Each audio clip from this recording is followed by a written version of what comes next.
ये दुनिया सिर्फ तुम्हारी है, जहां सिर्फ तुम हो, तो जाओ और इसे जीत लो।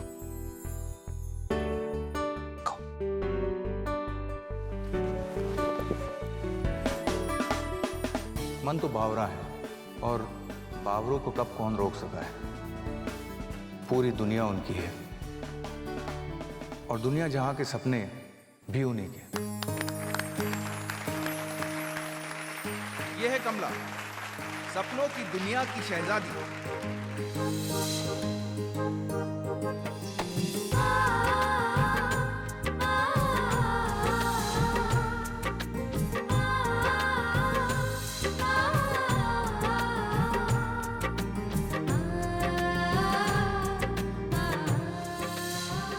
जब प्यार की पहली अनुभूति होती है तो सपने सिर्फ बंद आंखों से नहीं दिखते, खुली आंखों से तैरते हुए भी आते हैं।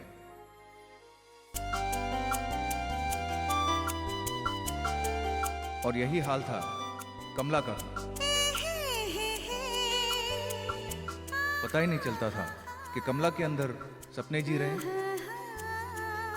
या फिर सपनों में कमला जी रही है। इस नाटक की मुख्य पात्र कमला एक अमीर घर की लड़की है, जिसके सपनों की दुनिया में सिर्फ खुशियां ही खुशियां हैं।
छोटू, अरे सुन, सबको जाके।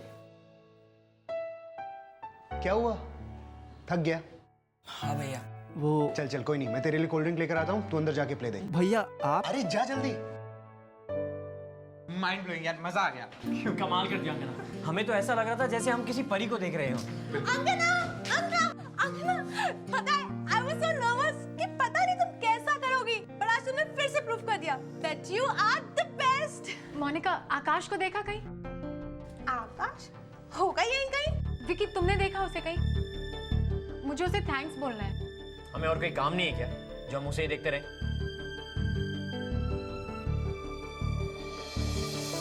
छोटू, जी दीदी। आकाश को देखा? हाँ, वो मेरे लिए कोल्ड ड्रिंक लेने कैंटीन गए हैं। कैंटीन? अंगना, कहाँ जा रही हो तुम? अभी 2-3 मिनट में तुम्हारी एंट्री है। चलो अपने कैरेक्टर में आ जाओ, ओके? ठीक है। ओ विभूति,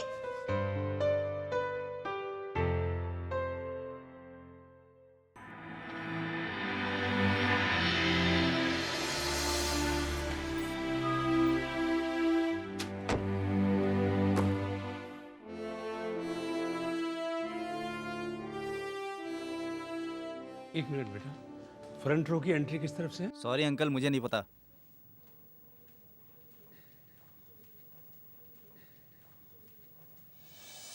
काशीनाथ इस घर में घर जवाई बनकर आते हैं। दौलत की भरपूर चमक में भी अपने लिए खुशियां नहीं ढूंढ पाते। कमला परेशान हो जाती है और वो एक दिन। क्या हो गया है आपको? इतना सब करने के बाद भी आप खुश क्यों नहीं हैं? आप ही बताइए, यहाँ मेरे पिताजी के घर में आपको किस चीज की कमी है? धन दौलत शोहरत सब कुछ तो है आपके पास, फिर आप खुश क्यों नहीं हैं? यही तो मैं भी जानना चाहता हूँ कमला, कि वो क्या है जिसके लिए मैं हर वक्त तरसता रहता हूँ। वो क्या है जिसकी तलाश मुझे चैन से जीने नहीं देती। शायद मैं भी उसी कस्तूरी मृग की तरह हो गया हूँ, जो अपनी ही सुगंध के पीछे पागल होकर जगह जगह सर पटक पटक कर आखिर एक दिन अपना ही दम तोड़ देता है। शायद सच ही कहते हैं लोग कि पागल हो गया है काशीनाथ।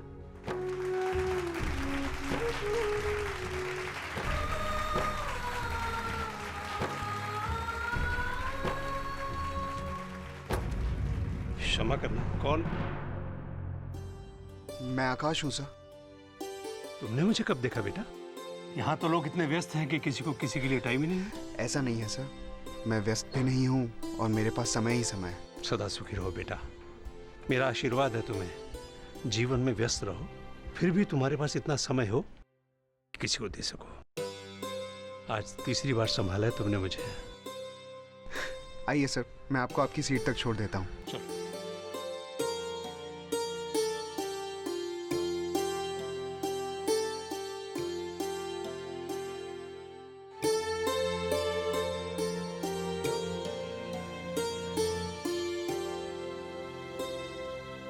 अभी आ रहे हैं। आपको पता है, आपने अंगना की एंट्री मिस कर दी, उसका डांस मिस कर दिया। राजकुमारी लग रही थी हमारी बेटी, लेकिन आपको क्या फर्क पड़ता है? आपको तो किसी से कोई लेना देना ही नहीं है ना। आहिस्ता बोलो कल्याणी, और लोगों को असुविधा हो रही है। अच्छा, अब मुझे कैसे और कहाँ बर्ताव करना चाहिए ये मुझे सीखने की कोई जरूरत नहीं है, और कम से कम आपसे तो बिल्कुल ही नहीं। सामने देखो, अंगना आ गई। काशीनाथ की यह हालत कमला से देखी नहीं जा रही थी और अंत में वो अपने पति से कहती है, मैं नहीं जानती थी कि प्रेम क्या होता है। बचपन से आज तक मैंने जो भी चाहा पैसे से पाया, यहाँ तक कि पति भी। मेरे पिताजी ने आपके मामा को पैसे दिए और आपको घर जमाई बना दिया। इसीलिए मुझे लगता था कि मुझे प्यार करना आपका कर्तव्य है। पर जब आपकी आंखों में मैंने अपने लिए वो प्यार नहीं देखा तो मुझे गुस्सा आया। प्रेम की आकांक्षा करना नारी का स्वाभाविक गुण है, और शायद इसी प्यार को पाने के लिए मैं आप पर अपने पैसों का दबाव बनाने लगी। और शायद यही मेरी सबसे बड़ी मूर्खता थी। मैं नहीं जानती थी कि जिसका मन ही सोने का हो, उस पर सोने के गहने लादने से कोई लाभ नहीं होता। प्रेम की लताएं तो केवल प्रेम के वृक्ष के सहारे ही आगे बढ़ सकती हैं। प्रेम की शुरुआत भी प्रेम है और उसका अंत भी सिर्फ प्रेम से ही होता है।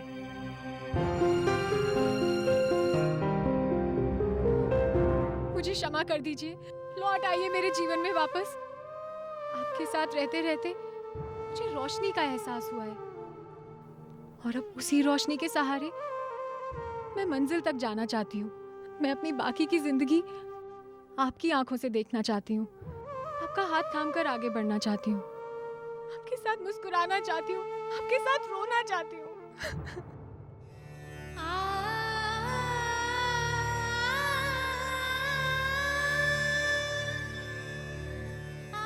कमला,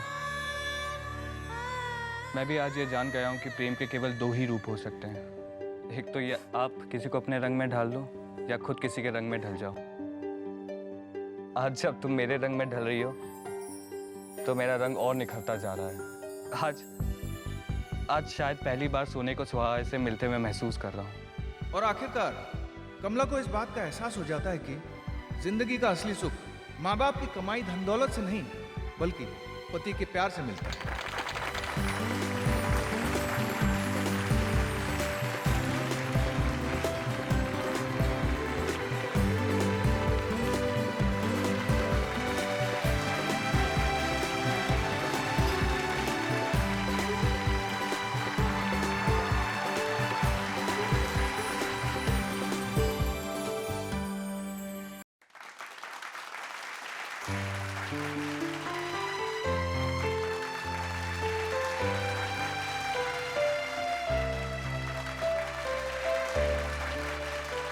अंत भला तो सब भला। हम अपने व्यक्तिगत जीवन में भी यही प्रयास करते हैं कि हमारे साथ जो भी हो भला ही हो, और अगर भला ना हुआ तो थोड़े से प्रयास और समझदारी से भला बनाया जा सकता है। सौभाग्य से आज हमारे बीच एक ऐसा परिवार है, एक ऐसा व्यक्तित्व है जो समय समय पर न सिर्फ हमें मार्गदर्शन देती है, पर जरूरत आने पर हमारे कॉलेज को दोनों हाथों से दान भी देती है। आप लोग समझ गए होंगे मैं किन के बारे में बात कर रहा हूं, श्रीमती कल्याणी देवी की। अब मैं गुजारिश करता हूं कि श्रीमती कल्याणी देवी और श्री रघुवीर रायचंद जी यहां आकर मंच की शोभा बढ़ाएं।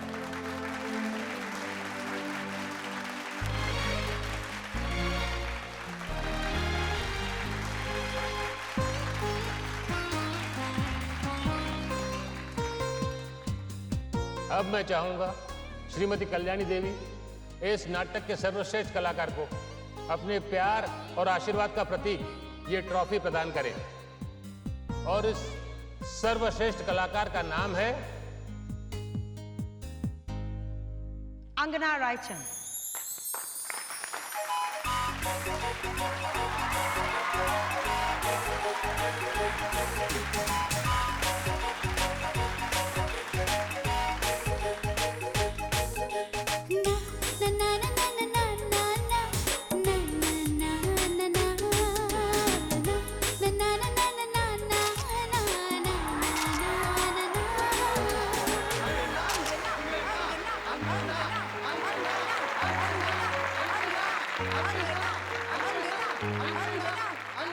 एक माँ के लिए इससे बढ़कर सम्मान का विषय और क्या हो सकता है कि उसे अपने ही हाथों से अपनी बेटी को सम्मानित करने का अवसर मिल रहा है। मैं कॉलेज अथॉरिटीज और खासकर प्रिंसिपल साहब को एक थैंक यू कहना चाहूंगी और मैं चाहती हूं कि बाकी कलाकारों और विजेताओं का सम्मान मेरे बड़े दामाद प्रताप बाबू के हाथों से हो। प्रताप बाबू एक ऐसे शख्स है जो सॉरी बीच में रोक रही हूँ, पर अगर मैंने ये बात अभी नहीं कही तो फिर बहुत देर हो जाएगी। मैं आज आप सबके सामने एक ऐसे इंसान को धन्यवाद कहना चाहती हूँ जिसके बिना शायद मैं ये नाटक ही ना कर पाती। मेरी क्लास का बेस्ट स्टूडेंट और मेरा दोस्त आकाश शर्मा।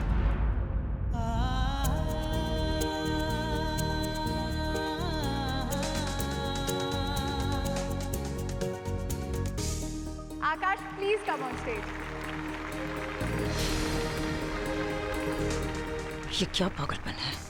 मैं प्रताप बाबू की तारीफ कर रही हूँ और तुमको के बस 2 मिनट। आकाश आओ ना प्लीज। आकाश, आकाश, आकाश, आकाश, आकाश, आकाश, आकाश, आकाश, आकाश, आकाश। जो कलाकार स्टेज पर होते हैं वो सबकी नजरों के सामने होते हैं और लोग सिर्फ उन्हें ही जानते हैं, उन्हें ही वो प्यार और मान सम्मान मिलता है। लेकिन जिनकी वजह से कलाकारों को अपनी कला दिखाने का मौका मिलता है, हम अक्सर उन्हीं लोगों को नजरअंदाज कर देते हैं। पर आज ऐसा नहीं होगा। मैं ये ट्रॉफी उस इंसान को देना चाहूंगी जो इसका सबसे बड़ा हकदार है, आकाश शर्मा।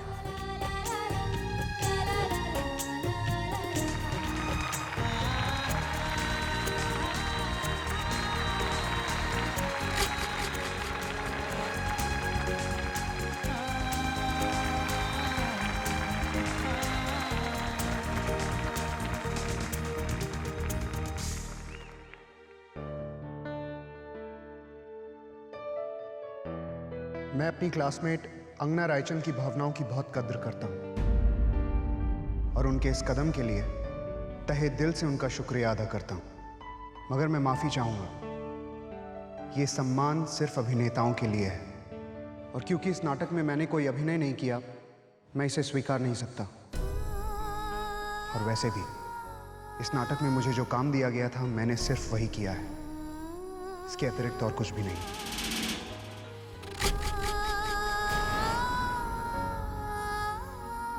तुम मेरा दिया हुआ कभी कुछ नहीं लोगे क्या?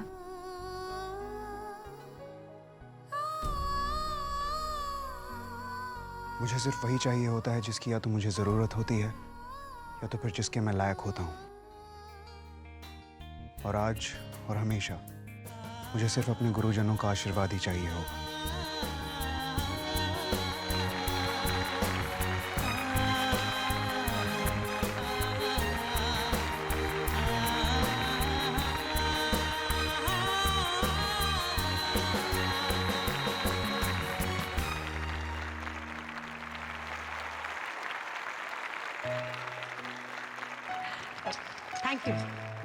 Thank you so much.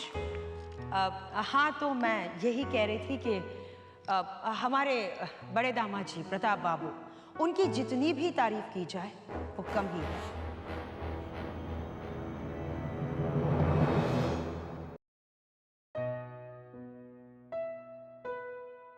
पापा आइए।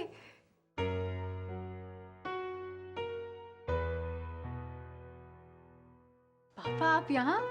आज तुम्हारा अभिनय देखकर और आकाश के लिए सम्मानजनक बर्ताव देखकर खुद को रोक नहीं पाया और सीधा यहाँ चला आया। ये तुम्हारे चेहरे पर ये क्या है? पापा मेकअप। तुम्हारे होठों पे जो मुस्कान है, ये किसी के चेहरे पर तभी आती है जब उसका मन सच्चा हो, जब उसकी आत्मा पूरी तरह से पवित्र हो चुकी हो। आज मैं बहुत खुश हूँ तुम्हारे लिए। पर पापा, वो जो बेवकूफ आकाश है ना, उसने सब गड़बड़ कर दी। अगर आज वो मेरे हाथ से ट्रॉफी ले लेता तो मुझे अच्छा लगता। मुझे लगता जैसे मैंने सच में कुछ अच्छा काम किया। देखो बेटा, जैसा हम चाहते हैं वैसा हो तब तो अच्छा लगता ही है, लेकिन जैसा दूसरा चाहता है वैसा हो जाए तब भी हमें खुश होना चाहिए, क्योंकि खुश रहने की सबसे बड़ी कला तो यही है। पापा, मुझे लगता है आकाश को ना सब कुछ रिफ्यूज करने की बीमारी है। पहले उसने रोल रिफ्यूज किया, फिर उसने ट्रॉफी रिफ्यूज की। अब पता नहीं आगे क्या क्या रिफ्यूज करेगा। रोल? हाँ, मैंने ना उसे अपने प्ले में हीरो का रोल दिया था, पर क्या? जब उसने रात को स्क्रिप्ट पढ़ी ना, तो सुबह आया मेरे पास और एक लंबा सा डायलॉग मारा। पैसों का सौदा, समथिंग समथिंग, खुद को बोली लगाकर घर जमाई बनना, ऐसा कैरेक्टर प्ले करना, मेरे आत्मसम्मान के खिलाफ, और हाँ, शादी एक पवित्र रिश्ता है, इसे ग्लोरीफाई नहीं करना चाहिए, ब्ला ब्ला ब्ला। पापा, मैंने तो आपसे चाय भी नहीं पूछी। मैं अभी चाय लेके आती हूँ। पैसों का सौदा करना, खुद की बोली लगाकर घर जमाई बना, ऐसा कैरेक्टर प्ले करना मेरे आत्मसम्मान के विरुद्ध है। शादी एक पवित्र बंधन है। जहां पैसा लेकर शादी की बात हो, ऐसे नाटक को ग्लोरीफाई मत करो। कुछ ऐसे ही शब्द रहे होंगे उसके। पैसों का सौदा करके खुद की बोली लगाकर जो इंसान घर जमाई बन जाए, ऐसे इंसान के बारे में मैं सोच भी नहीं सकता। तो उसका रोल करना तो बहुत दूर की बात है। इस नाटक के जरिए हम एक ऐसी शादी को ग्लोरीफाई क्यों कर रहे हैं जिसकी बुनियाद है पैसा और लालच। एक पति पत्नी का रिश्ता प्रेम और मान सम्मान का होता है, ना कि लालच और मौका परस्ती।